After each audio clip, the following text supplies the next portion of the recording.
session 3. Okay. Can you see that? Yeah. Okay.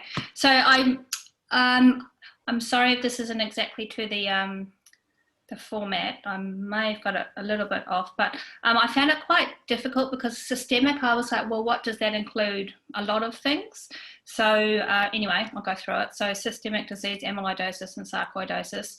So I went through, to say it was mostly Eugene's model answers. And the things that came up a lot were, I guess, Sjogren's and rheumatoid, which relate. I know someone else has been allocated GCA, but I guess you would consider that systemic as well, and diabetes. And again, toxocariasis. And I'm not sure about VHL and NF1 in terms of if I needed to cover that, but that came up once. And then sarcoid came up twice in terms of questions in the past, well, since about 2014, I believe. And then again, thyroid eye disease. And then less commonly, you can see there, syphilis. I believe there was one question, AIDS, one question quite a few years back. Amyloidosis, I could only see one question that's ever been asked on that. And then I guess the vascularities include GCA, but and then only one, I believe, one question on systemic malignancy, but yes. So in terms of what was being asked, the little arrows indicate what was asked a lot, and if it's the single arrow, it's basically not a lot. So in terms of those headings that you put, Diane, yeah, the incidence, etiology, pathogenesis, and genetics, that came up a lot for these systemic amyloid sarcoid questions. And then they asked a lot of questions on histology, and then clinical presentation followed that.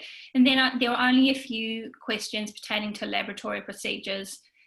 And I think only one question really asked about how you would prepare the slides or prepare the tissue. And then these other ones that are really asked, I don't think they asked those at all, to be honest. And then this was the question that said answer the question, so I answered it. So you probably don't need to read that.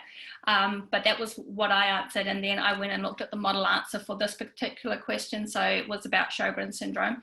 And then what I learned. So I thought that the model answer was quite good. It was Eugene's model answer, that it was to the point.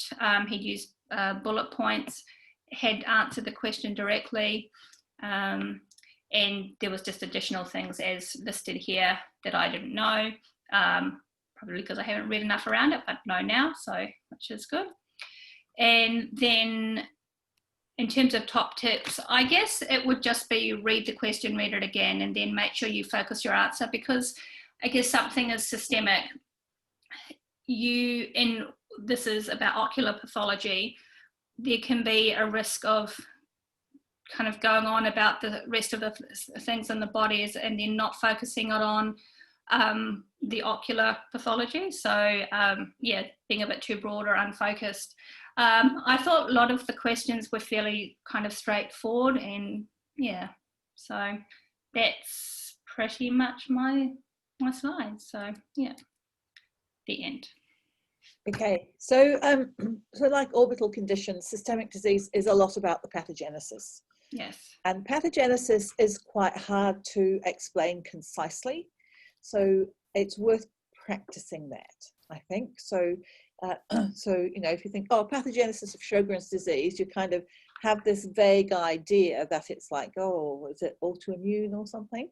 And you kind of think you might know it, but when it comes to actually explaining precisely what Sjogren's disease is, you find that you can't get it out. And so it's this thing where you in fact remember knowing it but don't actually know it, and you get this false idea that you can actually do it. There's a name for it, Amanda, and I've forgotten what it is. Illusion of competence. That's the one. The illusion of competence. So the illusion of competence is where you remember being competent but aren't actually competent. So, so it's worth actually writing down the pathogenesis. And there's an art to explaining pathogenesis, which I'm actually going to spend some time on the 24th of October telling you about. Yeah, so systemic disease do focus on the eye. The diagnostic procedures for systemic disease in the eye and orbit are different to around the body as well. About the samples that we take and what we can get out of them. As anyone who's tried to biopsy an orbital lymphoma will know, you just get like microscopic samples. And there's a whole lot of things around like re-excising the biopsy tract. You've put the illusion of competence thing up there. It's a good one, the illusion of competence. I find my medical students suffer from it a lot. This is what we're trying to avoid by doing evidence-based learning, and we're making you retrieve it, fall into your holes and understand your gaps rather than rereading. Rereading is not a good way to do it. Neither is highlighting. Don't do that. It's much better to look at the slide and talk about it to each other to remember the pathology. Yeah. Okay. Any comments there on Rebecca's presentation? Diane, are all of our participants' slides being uploaded to the Google Classroom? So I haven't seen people uploading. Have you been uploading? I uploaded mine last night. That's great. Yeah. I missed it. So where if do you upload them to? the Google Classroom. Should people put them into the classroom in the index or put them back onto this run sheet for the day? I think they should link them to the run sheet of the day, actually. That would be best, wouldn't it? Yeah, can they might not be able to do that. Oh, no, it's a Google Doc. Oh, they won't have editing rights. No. Uh, So if they go under the topics or even just upload them somewhere, then we'll find them. if we make the Google Doc open so anyone can edit, then you can link them. Okay. Yeah.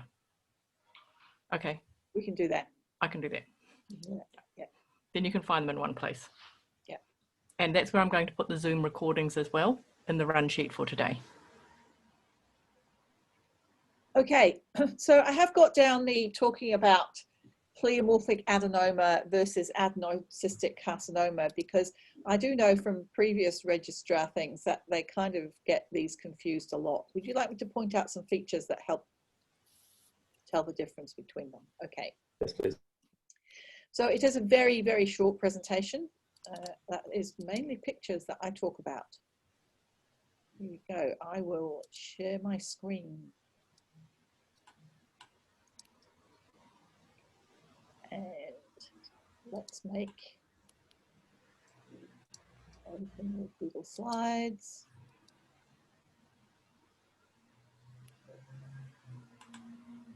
And present. Okay. Here we go. So the first thing is the low power view. You've probably realized that pathologists rely a lot on low power views. So this is a pleomorphic adenoma. It's well bounded, okay? They can be a bit lobulated, but there's a clear boundary. It's not infiltrative as opposed to adenoid cystic.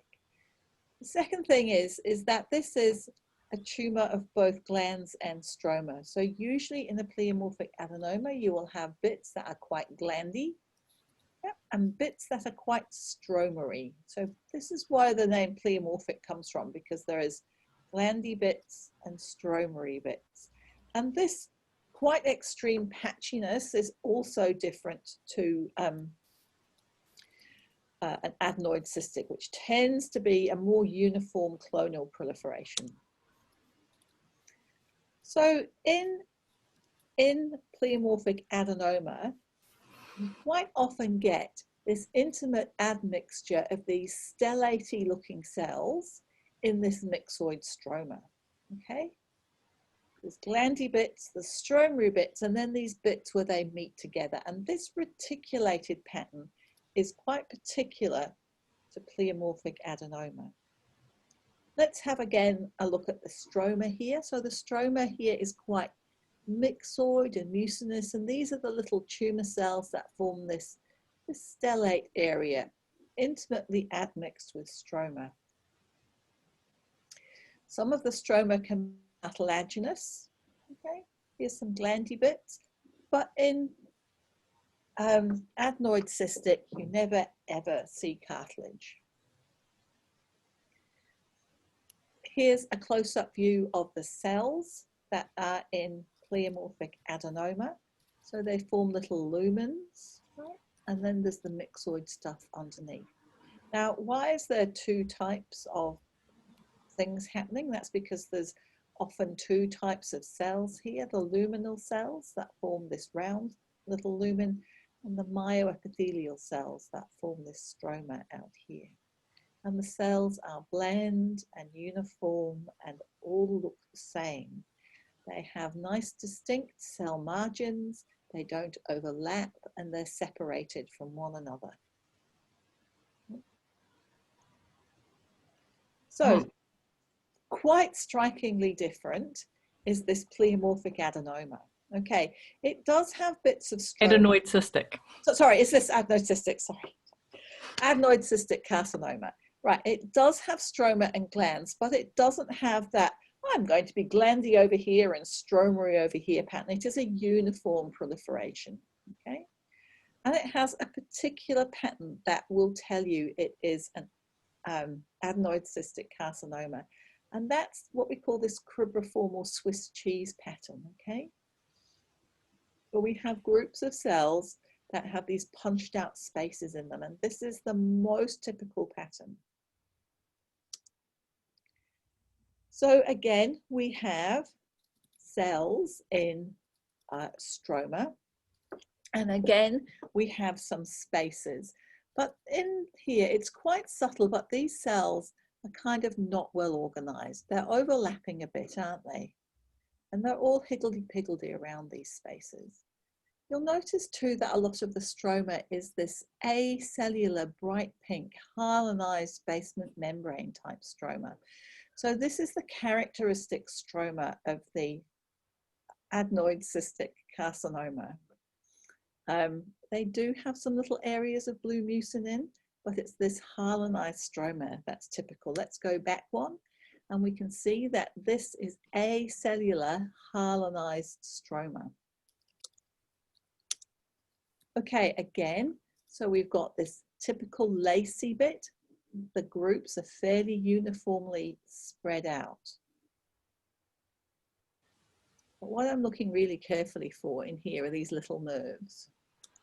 Because if they show you a picture of this, then even though this is a fairly nondescript kind of tumory thing, if they say this is from the lacrimal gland, you'll notice that these are nerves here, and the tumor is spreading around the nerves. So you know that the characteristic of adenoid cystic is that it spreads around the nerves. So as soon as they show you a picture of perineural invasion, you know that it is adenoid cystic. Again, we've got a tumor here. It's like not obviously straight away, you don't know what it is, except perhaps you could say it was a carcinoma because it's forming these nests. But right around here, all the time, big nerves with perineural and even intraneural invasion here. Maybe that's still perineural. Okay, so this is a nerve here, and this is tumor actually in the nerve. And I think that was it. So what I'm going to do is just flick back through, because I want you to get this picture in your mind, right? This picture in your mind, and contrast it to this picture, which is the pleomorphic adenoma. Now, another useful way to remember it is the old term for pleomorphic adenoma is benign mixed tumor, and that tells you everything you need to know. It does, a benign mixed tumor. Because it's benign, it's got that circumscribed margin, it's mixed epithelial and stromal tumor. That's a neoplasm. All right, we're going to have a go at looking at 2 slides now and trying to decide what's going on in the orbit.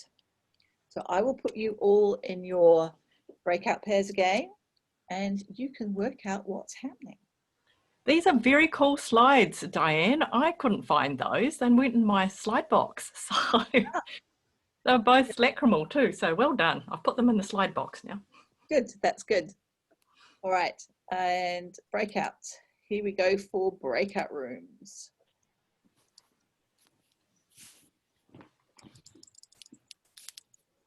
Hi. Hello, how are you going? Yeah, good, thanks. Did you Oh, we haven't broken out yet. Here we go, we're breaking out now. Oh, I thought we were to get okay. You're pre-breaking. All right. And No, here we go. Right, I think right, you should be able to join them now.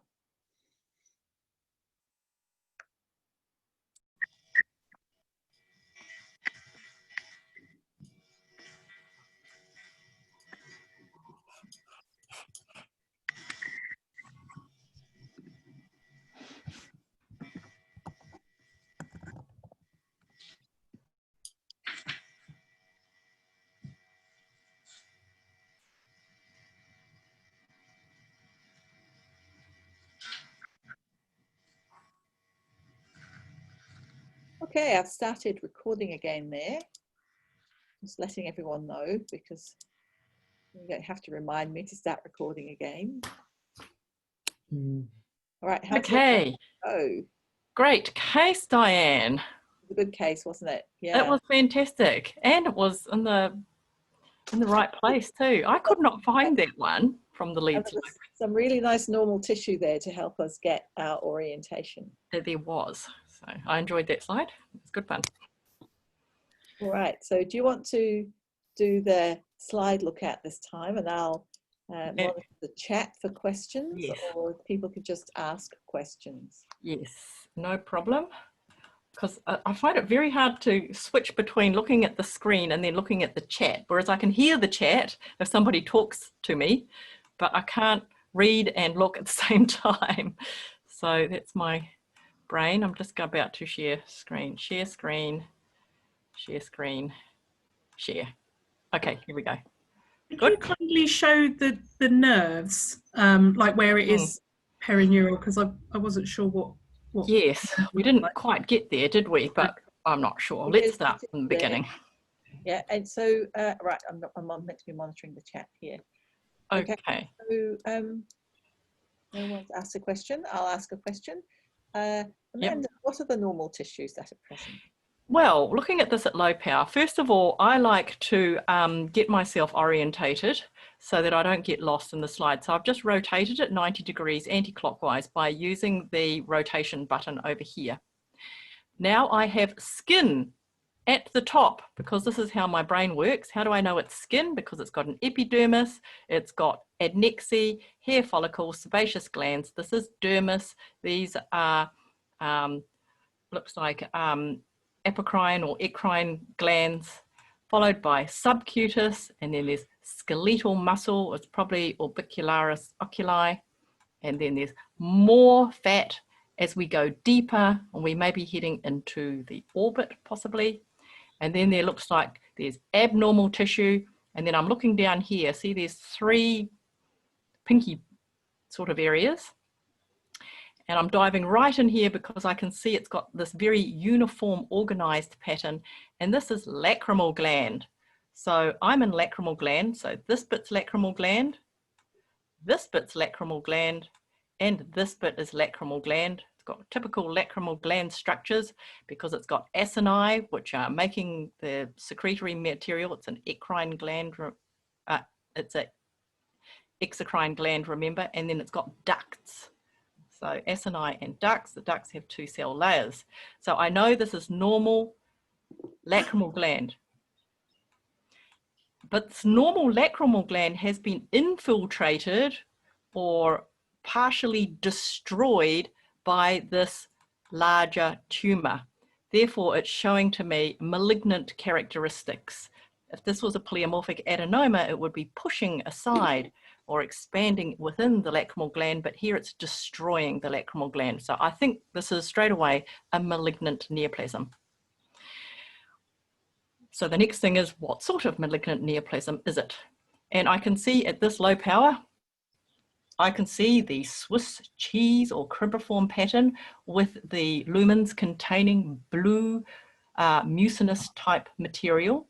And over here, I can see more compressed ductal like structures, but they're all neoplastic. It's not normal duct because we identified normal duct over here in the lacrimal gland. So let's go and have a closer look just to confirm what I suspect. These are lovely cribriform or Swiss cheese morphology of adenoid cystic carcinoma. There's really nothing else that looks like this because this is such a great case. And there are two types of colors here. So we have the glandular or luminal mucinous basophilic material, and then we have the second pink hyalinine basement membrane type material. So pink and blue, adenoid cystic carcinoma. It's not a benign thing. Let's just have a look at the cells themselves. So they are cuboidal epithelial cells, and although they're quite small, they're showing overlapping of each other, as was demonstrated previously. So looks all good for adenoid cystic carcinoma to me. Prognostic factors that I would look for would include perineural invasion, and I'm going to have to look around to see if I can find any nerves. Did anybody find any nerves? I found some nerves. Oh, you did? Where did you find those, Diane? Low power, I'll guide you. So here we go. So here we go. The middle bit of lacrimal gland. Yep. Yeah. Just there's a C-shaped thing. There we go. Just there. Oh, there. Yeah. Yes. So at low power, our eye is drawn to a target. See these things radiating around the target. And what's in the target? The target is, now, Diane, this looks quite different from the nerve that you showed us, because it really does, yeah. It's circular in shape, and we know nerves are long, but this is a nerve cut and cross section, which is why it's circular in shape. It's kind of got this holy pattern, and the little nuclei in the middle are Schwann cells. This is a peripheral nerve, it's cut and cross section, and we've got perineural invasion, which is a typical feature of adenoid cystic carcinoma. So the last thing that you usually have to talk about in your exam is what are the clinical manifestations. Besides being a mass, it's going to be painful as opposed to pleomorphic adenoma. So I think some of those are some of the major features that you should be describing. Chat, questions, anything? The other prognostic feature that I thought I saw was that it was present as an inked margin. Oh, yes. Inked margin. What's the ink about? Well, when you excise something, you've excised the skin to subcutaneous, and you see all the blue ink on the outside. It's us, the pathologist, that's done that. And we did put that there so that we know what is the true surgical margin. And I would say this is present extensively along the inked margin. So it's present at the margin, it's incompletely excised along a broad front. Yeah. So a question here, how is adenoid cystic carcinoma different to a pleomorphic adenocarcinoma? So Chanel, do you mean carcinoma x pleomorphic adenoma? Because my understanding is pleomorphic adenoma can transform into pleomorphic adenocarcinoma. Does adenoid cystic carcinoma arise de novo, or is that from a pleomorphic adenoma as well? It arises de novo. It's not related to pleomorphic adenoma at all. Okay. And the other thing is we would have to see features of pleomorphic adenoma, say over here, and then over here there would be carcinoma. And we don't see that at all. The other thing is that because we don't see the mixoid component of the pleomorphic adenoma in the first place, and pleomorphic adenomas wouldn't have this very characteristic Swiss cheese blue and pink pattern. Okay. Yeah. So great case. Great, But just to make sure in this case, the whole part of this lesion that's on the painted edge, is that adenoid cystic carcinoma, this kind of similar? Oh yes, different morphology. Yes, these are these funny little characters of tadpoles and leopard spots. It's a different morphology, but these are all adenoid cystic carcinoma malignant cells right up here at the edge, all throughout the pattern here. And it's got more of a ductal and maybe trabecular pattern rather than the Swiss cheese pattern. But yep, this is an incisional biopsy. Have to go back, get the rest of it. All of this is tumor. All of this is tumor. All of this is tumor. And this nodule here, this is also tumor. Okay, so what are the basophilic cells in the center of the normal area? Oh, here? Yeah, I think those things, yeah. Yes, good question. Okay, so this is normal lacrimal gland and the duct and a blood vessel. And there's a blood vessel right in the middle, and there's a duct and a duct. And then we've got these little blue cells. So that's the clue, little blue cells. And these are lymphocytes. So normal lymphocytes. So quite often lacrimal glands have a few normal lymphocytes. Often very ductal. Yeah, bit of duct here. Probably part of the, immune system. So, and we probably find them in other parts as well. Here's some more. Oh no, not there. So there's some. We have lymphocytes everywhere in our body. There's plasma cells in between. So a few scattered inflammatory cells. The poor old lacrimal gland here has been surrounded and invaded and squashed. So often when there is a tumor, there's also inflammatory cells. Sorry, I might have missed it, Amanda, before. What did you say about the blue and the pink? How are they different? The one inside the cribriform. Let's do a compare and contrast, Lucy. So here we have a nice compare and contrast in this field. So on the left, you can see this is blue and basophilic. So this would be mucinous or mucinous substance. And the pink is hyalinized basement membrane type material, quite characteristic of adenoid cystic carcinoma. And we can see in different areas, see, blue and pink. Yeah.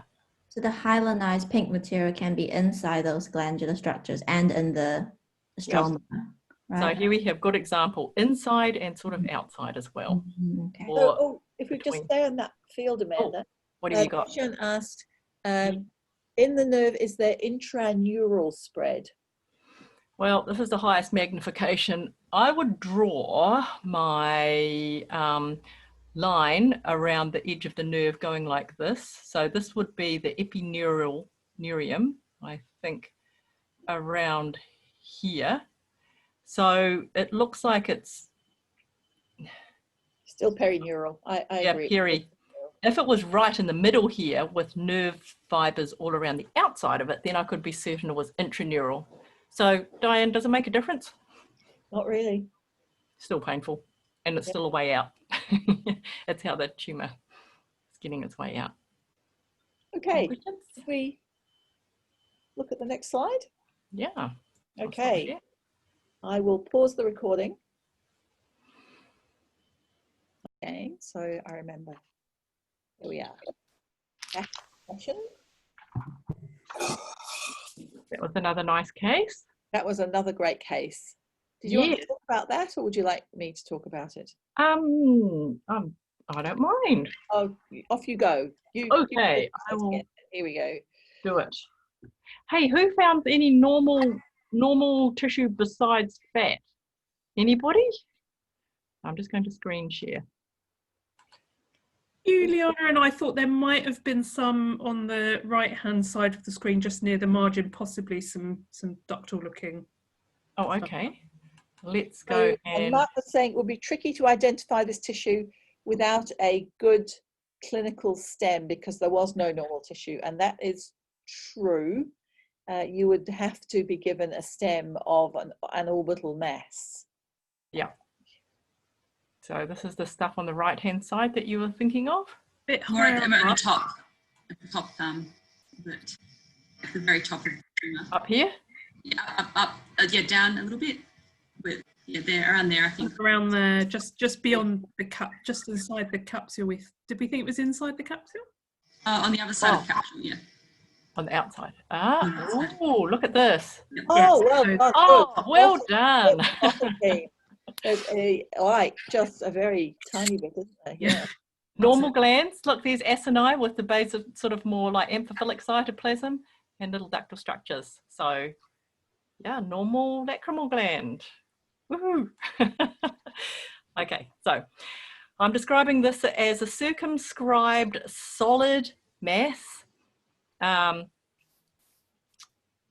circumscribed compared to the last tumour, which had rather infiltrating margins, it's circumscribed. So you can see it would be easily enucleated or easily excised. And then I would go around the outsides to find normal tissue, and now I know exactly where it is, and this is normal lacrimal gland. Well done. The other questions were asked was, what are the dark stuff around the outsides here? Well, there was the same thing in the previous. These are small dark lymphoid cells. So they're also normal tissue, but they don't tell you the organ of origin. And then at low power, I can tell this has got a heterogeneous composition.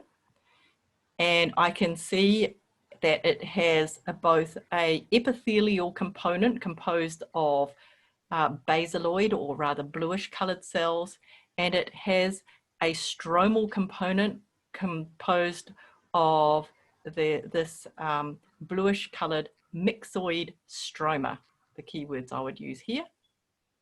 And so then I would... I'm asking why is it mixoid? What makes a mixoid thing mixoid? Well, mixoid, let's go and look at some mixoid stuff. So mixoid refers to extracellular matrix. So that's non-cellular component. It's composed of hyaluronic acid and other mucopolysaccharides. Yeah, those extracellular matrix components. And it's been secreted. It gets made by, in this case, the myoepithelial cells, which are the little spindled cells which are in the middle of it. So that's mixoid stroma. And we can see this is intermixed with a second component, which is the epithelial component, which are the cellular component. I'm just waiting for this to render. And the cellular component to me shows a variety of shapes, architectural shapes. So we have sort of ductal-like structures, we have more solid areas, we have glandular areas. There's a pleomorphism in architectural epithelial shapes. A question here from Juliana. See, there's that circular kind of roundy thing. Juliana was asking, is that keratin or something else? I think there were a couple of keratin pearls in here. There's another one further down. Oh dear. I'm not rendering at the moment, but I think that's most likely what that one there is. And there's another one as well, I saw, over here. And maybe over there. So yeah, you can get metaplasia in these, and they can form keratin. So the glandular things can undergo squamous metaplasia and sometimes form keratin. Because they are epithelial cells, so they can do that, just as the stroma can undergo metaplasia and form cartilage. But we don't have cartilage in this case. I would describe then the epithelial cell, I describe the architectural shapes as ducts, tubes, and solid lobules. And then I would describe the epithelial arrangement, and it's got a two-cell layer. It's got an inner epithelial layer and an outer myoepithelial layer. and the outer myoepithelial layer blends or melts into this myxoid stroma. Good. Okay, so another question from Cam. What's the eosinophilic amorphous cystic material? So yes, just where you're pointing. Yeah. That stuff. Okay. Well, I can see this eosinophilic material within a duct-like structure. So these are neoplastic ducts. They're not normal ducts, but they're not malignant. Neoplastic just means the new growth. It's a benign neoplasm. So I would say this is an excretory product of some sort. Pink How would you describe it? Yeah, proteinaceous exudate, pink for protein. Yeah, and that's all contained within these duct-like structures. There's more eosinophilic material here in between. And this is sort of showing the stroma has become fibrous or collagenized. Diane, did I mishear you at the start say that if we see cartilage to think adenoid cystic carcinoma? Was it? If I said that Other way around. wrong, it was Okay. pleomorphic adenoma. Yeah, so I would be looking in these bluey areas here to see if there was metaplastic change into cartilage. Because remember how we said the myxoid stroma is made out of extracellular matrix and, you know, hyaluronic acid and those extracellular matrix things. And that's what cartilage is made out of as well. So you can see a natural progression from this to cartilage. Whereas adenoid cystic carcinoma, no. Chris has asked a very interesting question. Is there a reason why adenoid cystic doesn't form keratin pearls if it's also glandular? Does it not have epithelial metaplasia?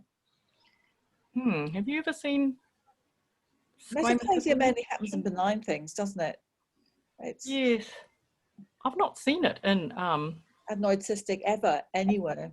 No, adenoid cystic is forming glandular shapes, and here we've got squamous metaplasia happening.